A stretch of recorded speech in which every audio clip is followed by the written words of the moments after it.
사람들로 북적이는 인천공항. 금발 미모의 외국인 여성이 눈물을 흘리며 어쩔 수 없다는 듯 고개를 저으며 비행기에 탑승하고 있습니다. 고국으로 돌아가기 싫은 듯 눈물로 한 걸음 한 걸음 걸음을 옮기고 있는 모습인데요. 다 큰 여성이 집 가기 싫다고 울고 있는 이 상황, 어떤 사연인지 같이 들어보겠습니다. 안녕하세요. 저는 이탈리아에서 건축학 교수로 일하고 있는 안나 로셀리입니다.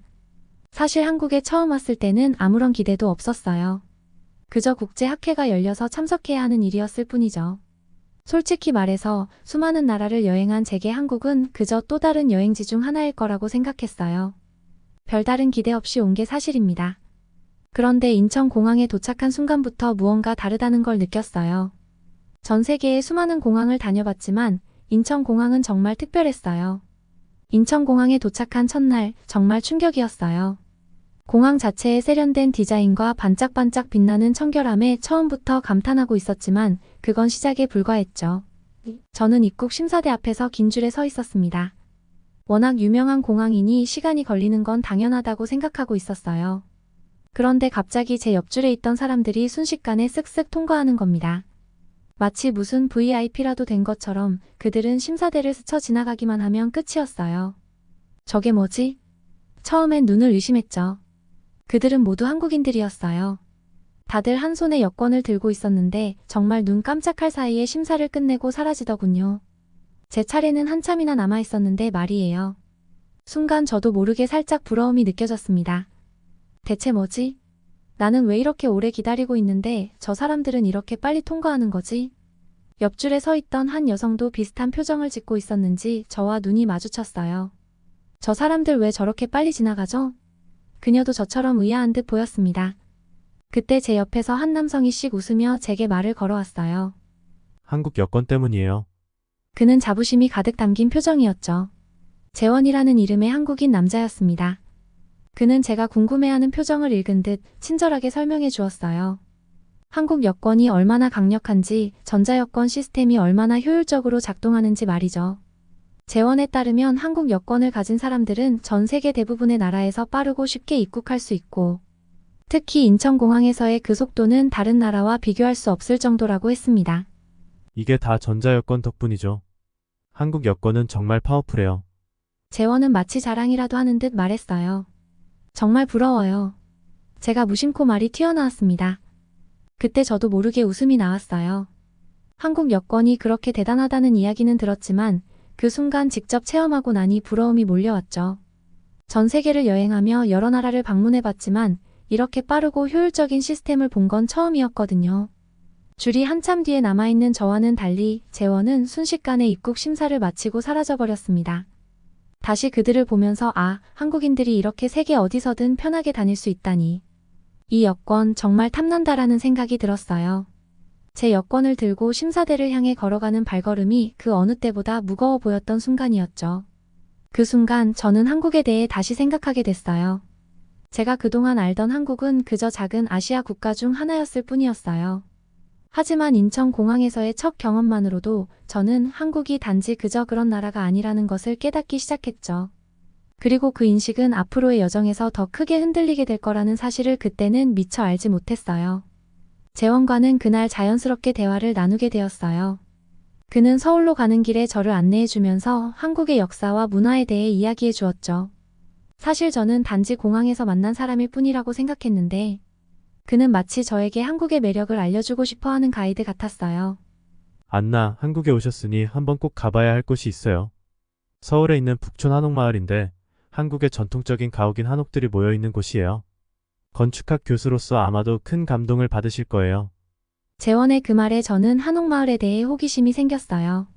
그래서 학회 일정이 끝나자마자 북촌 한옥마을을 방문하게 되었습니다. 한옥마을에 처음 도착했을 때 저는 사실 조금 실망했어요. 겉으로 보이는 한옥들은 매우 소박하고 단순했거든요. 이게 그렇게 대단한 건가? 라는 생각이 들 정도였죠. 하지만 재원의 말이 떠올랐습니다. 안나, 한국의 건축은 외형적인 화려함보다는 자연과 사람의 조화를 중요하게 생각해요. 한옥은 그 철학이 가장 잘 담겨있는 건축물이에요. 재원의 그 말을 기억하며 한옥 안으로 들어갔습니다. 그리고 그 순간 제 생각이 완전히 바뀌었어요. 한옥 내부는 마치 자연의 일부처럼 느껴졌어요. 마당을 중심으로 방들이 배치되어 있었고 방 안에서 바라본 창밖 풍경은 나무와 햇살, 그리고 바람까지 어우러져 정말 평온한 분위기를 자아냈습니다. 한옥의 곡선형 지붕은 마치 하늘을 향해 미소를 짓는 듯 했고 그 아래에서 서 있으면 사람과 자연이 하나로 어우러진 느낌이 들었어요. 그 공간 안에서는 시간이 멈춘 듯 모든 것이 평화롭고 조화로웠죠. 이곳에서 느낀 평온함은 정말 특별했어요. 와, 이건 단순한 건축이 아니야. 이건 자연 그 자체야. 제 생각은 그 순간 완전히 달라졌습니다. 한국의 건축은 사람을 압도하려 하지 않았어요. 오히려 자연 속에서 사람을 편안하게 감싸주는 공간이었죠. 이탈리아에서 제가 익숙했던 웅장한 성당이나 궁전과는 완전히 다른 건축적 철학이었어요. 저는 한옥의 그 깊이 있는 철학에 매료되고 말았습니다. 하지만 한국에서의 일정이 얼마 남지 않았다는 사실이 저를 무겁게 했어요. 서울에서 열리는 건축학회가 끝나면 저는 이탈리아로 돌아가야 했으니까요. 제게는 피렌체에서 기다리고 있는 학생들이 있었고 이미 비행기표도 예약해둔 상태였죠. 그런데도 제 마음 한편에서는 끊임없이 떠나고 싶지 않다는 생각이 자리 잡고 있었어요. 저는 그 고민을 재원에게 털어놓았습니다. 재원, 나 정말 한국에 더 머무르고 싶어요. 이 나라가 너무 매력적이야. 하지만 돌아가야 할 의무가 나를 붙잡고 있어. 재원은 제 고민을 진지하게 들어주며 웃으며 말했어요. 안나, 그럴 줄 알았어요. 한국은 그런 나라거든요. 한번 빠지면 헤어나오기 힘들죠. 그러더니 그는 제게 창덕궁을 추천해 주었어요. 창덕궁이라는 곳이 있는데 한옥보다 더 깊은 한국 건축의 진수를 느낄 수 있는 궁궐이에요. 특히 후원이라는 정원은 말 그대로 왕만이 누릴 수 있었던 비밀의 정원이에요. 그 순간 저는 머릿속이 복잡해졌어요. 더 보고 싶다는 강렬한 욕망과 돌아가야 한다는 현실 사이에서 고민하던 저는 결국 재원의 제안을 받아들였습니다. 창덕궁을 방문하기로 마음먹었죠. 그곳에서 한국 건축의 진정한 아름다움을 경험할 수 있을 거라는 기대감이 저를 사로잡았으니까요. 재원과 함께 창덕궁을 방문한 날, 저는 정말 깊은 충격을 받았어요. 창덕궁은 그저 아름다운 궁전이 아니었습니다. 그곳은 마치 세상과 분리된 비밀의 세계처럼 느껴졌어요. 특히 궁 뒤에 숨겨진 후원은 말 그대로 왕만이 누릴 수 있는 평화의 공간이었죠. 나무와 연못, 정자가 어우러진 풍경은 자연 그 자체였어요. 저는 그곳에서 자연과 사람이 하나가 되는 느낌을 받았습니다. 재원, 이건 정말 말로 다 표현할 수 없을 정도로 아름다워요. 저는 그곳에 서서 자연을 느끼며 감탄했어요. 재원은 미소 지으며 말했어요. 이곳은 자연과 인간이 조화롭게 공존하는 한국 건축의 정수예요. 한국에서는 건축물이 자연을 압도하려 하지 않아요. 오히려 자연과 함께 숨쉬도록 설계되었죠. 그 순간 저는 한국 건축의 진정한 의미를 깨달았습니다. 한국의 건축은 단지 사람을 위한 공간이 아니었어요. 그것은 자연과 사람, 그리고 건축물이 하나로 연결되어 있는 공간이었죠. 저는 그 깊은 철학에 매료되고 말았습니다. 창덕궁에서의 충격이 채 가시기도 전에 재원은 저를 서울의 전통시장으로 데려갔어요. 그는 한국의 전통 음식을 맛보게 해주겠다고 했죠. 솔직히 말해 저는 음식에 대해 큰 기대를 하지 않았어요. 한국 음식에 대해서는 잘 알지 못했으니까요. 하지만 그날 저녁 저는 또 한 번 깊은 감동을 받게 되었습니다. 재원과 함께 찾은 시장은 활기 넘쳤고 다양한 음식들이 눈앞에 펼쳐졌어요. 떡볶이, 순대, 비빔밥, 길거리 음식이라고는 했지만 그 맛은 정말 상상을 초월했어요. 특히 비빔밥은 제가 그동안 먹어본 어떤 음식과도 달랐어요.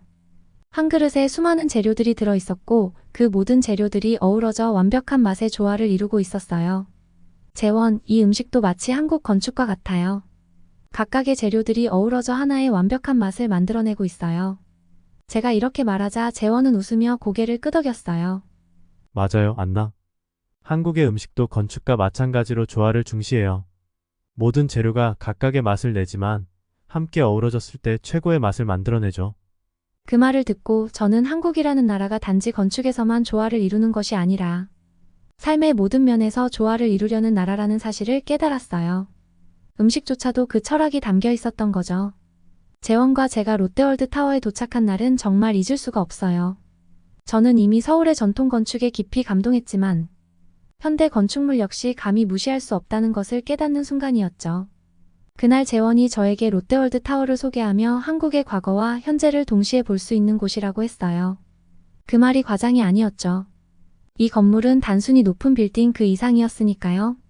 처음 롯데월드 타워를 본 순간 저는 입을 다물 수 없었어요. 그 높이는 그야말로 압도적이었고 하늘을 찌를 듯한 그 위용은 서울이라는 도시 전체를 지배하는 듯한 느낌을 주었어요. 타워의 높이는 무려 555m, 세계에서 5번째로 높은 건물이죠. 저는 이탈리아에서 웅장한 성당과 궁전을 수없이 봐왔지만 이런 규모와 세련됨은 완전히 다른 차원의 것이었어요. 정말 믿기 힘들어요, 재원. 이 건물을 설계한 사람은 대체 어떤 생각을 했을까요? 제가 감탄하며 물었어요. 재원은 미소를 지으며 대답했죠. 롯데월드 타워는 단순히 높이만 자랑하는 건물이 아니에요. 한국의 건축 기술과 혁신이 담긴 상징적 존재죠. 이곳은 세계 최고 수준의 내진 설계와 초고속 엘리베이터 시스템, 친환경 기술까지 포함하고 있어요. 우리는 엘리베이터에 탔습니다. 초고속 엘리베이터는 초당 10m로 올라가면서도 흔들림 하나 없이 안정적이었어요. 저는 그 순간 한국의 첨단 기술에 감탄하지 않을 수 없었습니다. 마치 미래로 향하는 여행을 하는 기분이었죠. 엘리베이터가 멈추고 전망대에 도착했을 때 서울의 전경이 눈앞에 펼쳐졌습니다. 와, 정말 멋지네요. 저는 그저 창밖을 바라보며 말을 잇지 못했습니다. 서울의 모든 것이 발 아래에 펼쳐져 있었어요. 한강이 도심을 가로지르고 수많은 빌딩들이 미로처럼 얽혀 있었습니다. 낮의 서울과 밤의 서울은 완전히 다른 매력을 갖고 있었죠. 재원이 창문을 가리키며 말했습니다. 저기 보이는 저 도로, 그리고 저 멀리 한강까지. 이 모든 것이 빠른 속도로 발전한 한국의 역사와 함께 성장한 거예요. 50년 전만 해도 한국은 전쟁의 폐허 속에서 시작했지만 이제는 이 타워처럼 높이 뻗어 세계로 나아가는 나라가 되었죠. 롯데월드 타워는 그 자체로도 한국이 얼마나 빠르게 성장했는지를 상징하는 건축물입니다. 유리 외벽은 태양을 반사해 하늘과 어우러져 있었고 그 거대한 빌딩이 어떻게 자연과 조화를 이루며 서 있는지를 보며 저는 한국 건축의 위대함을 다시금 느낄 수밖에 없었어요. 재원은 저에게 타워 안에 다양한 시설이 있다는 것도 설명해 주었어요. 여기에는 사무실, 호텔, 레지던스, 쇼핑몰, 그리고 세계에서 가장 높은 유리바닥 전망대까지 있죠. 롯데월드 타워는 그야말로 하나의 작은 도시예요. 저는 한국이 과거의 유산과 미래의 비전을 모두 품고 있다는 사실이 대단하다고 느꼈습니다. 한국의 전통 건축물에서 느꼈던 자연과의 조화, 그리고 현대 건축에서 느껴지는 혁신적인 기술력까지 이 두 가지가 완벽하게 공존하는 나라였어요. 이 타워는 단순히 높은 건물이 아니네요. 이곳에서 한국의 과거, 현재, 그리고 미래까지 모두 느껴지네요. 제가 그렇게 말하자 재원은 고개를 끄덕이며 자부심 가득한 미소를 지었죠. 한국의 성장과 혁신을 상징하는 롯데월드 타워는 그날 제게 한국 건축의 진정한 위대함을 다시 한번 깨닫게 해주었습니다. 그렇게 한국에서의 마지막 날이 다가왔습니다. 재원과 함께 보낸 시간이 많아질수록 저는 한국이라는 나라에 더 빠져들었고 떠나고 싶지 않다는 마음이 커져만 갔어요.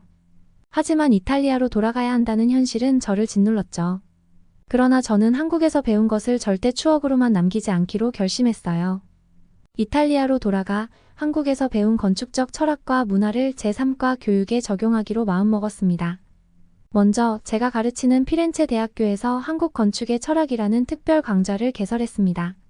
학생들에게 한국의 전통 가옥인 한옥과 궁궐 건축에 대해 가르치기 시작했죠.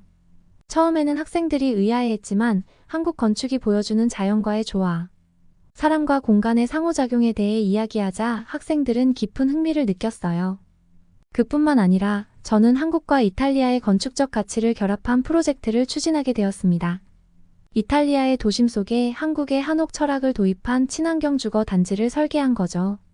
햇빛과 바람이 자연스럽게 흐르는 공간, 마당을 중심으로 자연과 소통할 수 있는 구조는 한국에서 배운 것들을 바탕으로 한 혁신적인 설계였습니다. 이 프로젝트가 발표되자 많은 이들이 한국 건축에 깊은 관심을 보였어요. 사람들은 한옥의 단순한 아름다움 속에 담긴 깊은 지혜와 철학에 감동했고 자연과 사람의 조화를 재발견하게 되었죠. 이 모든 찬사는 한국 건축에 대한 것이었습니다. 한국에서 시작된 아이디어가 이제 이탈리아에서도 꽃을 피우고 있었죠. 저는 그 순간 한국에서 배운 모든 것이 저를 더 나은 건축가로 만들었다는 사실에 감사함을 느꼈습니다. 한국에서의 경험은 제 인생을 바꿔놓았어요. 그리고 이 경험을 통해 배운 모든 것을 세상에 전할 겁니다. 한국의 건축과 철학은 단지 한 나라에 머무르지 않고 전 세계로 퍼져나가고 있어요. 제가 그 일부가 될 수 있다는 것이 정말 자랑스럽고 한국에서 배운 모든 것에 깊은 감사를 느낍니다. 이 이야기가 제가 한국을 떠나기 싫었던 이유입니다. 한국에 대한 감사의 마음을 담아 이탈리아에서 사연 보냅니다. 감사합니다.